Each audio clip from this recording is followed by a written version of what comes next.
তিনি প্রতিদিন একটু একটু করে ভেঙে পড়ছিলেন। না তিনি সমস্যার সমাধান করতে পারছিলেন, না কাউকে কিছু বলতে পারছিলেন। কারণ তিনি মা, আর মায়েরা অনেক সময় নিজের কষ্ট চুপ করে সহ্য করে সন্তানের শান্তির জন্য।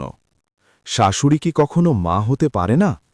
আমাদের সমাজে একটা কথা প্রায়ই শোনা যায়, শাশুড়ি যদি বউকে মেয়ে মনে করে তাহলে সংসারে শান্তি থাকে। কিন্তু একটা প্রশ্ন খুব কম মানুষ করে, বউ কি কখনো শাশুড়িকে সত্যি সত্যি মা মনে করতে পারে? এই গল্পটা আমাদের গ্রামেরই। রহিম চাচার বাড়ি, ছোট একটা পরিবার। চাচা, তার স্ত্রী আর একমাত্র ছেলে সজল। সজলের বিয়ে হল পাশের গ্রামের মেয়ে নীলার সাথে। বিয়ের প্রথম কয়েকদিন সবকিছু ভালোই ছিল। শাশুড়ি নিজের হাতে রান্না করে বউকে খাওয়াতেন, মাথায় তেল দিতেন, সবার সামনে বলতেন, আমি বউ পাইনি, মেয়ে পেয়েছি। পাড়ার মানুষও বলতো, কি ভাগ্য মেয়েটার, এমন শাশুড়ি পেয়েছে। কিন্তু সময়ের সাথে সাথে সবকিছু বদলাতে শুরু করল। নীলা ছোট ছোট বিষয় নিয়ে বিরক্ত হতো। রান্না ঠিকমতো না হলে কথা শোনাত, ঘর পরিষ্কার না থাকলে রাগ করত। প্রথমে শাশুড়ি ভাবতেন, নতুন মেয়ে, সময় লাগবে।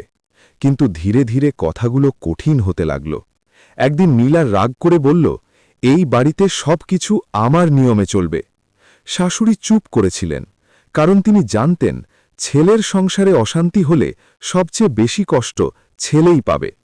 ছেলে সজল সারাদিন কাজে থাকে, বাড়ির ভেতরের এসব কথা সে পুরোটা জানে না। শাশুড়ি অনেক সময় অপমান সহ্য করতেন, তবুও কাউকে কিচ্ছু বলতেন না, কারণ তিনি ভাবতেন যদি বলি তাহলে ছেলে কষ্ট পাবে। এভাবে দিন যেতে লাগল। পাড়ার মানুষ দেখত একজন বৃদ্ধা চুপচাপ উঠোনে বসে থাকে, মাঝে মাঝে চোখ মুছছে। একদিন পাশের বাড়ির এক খালা জিজ্ঞেস করলেন, আপা, সব ঠিক আছে তো?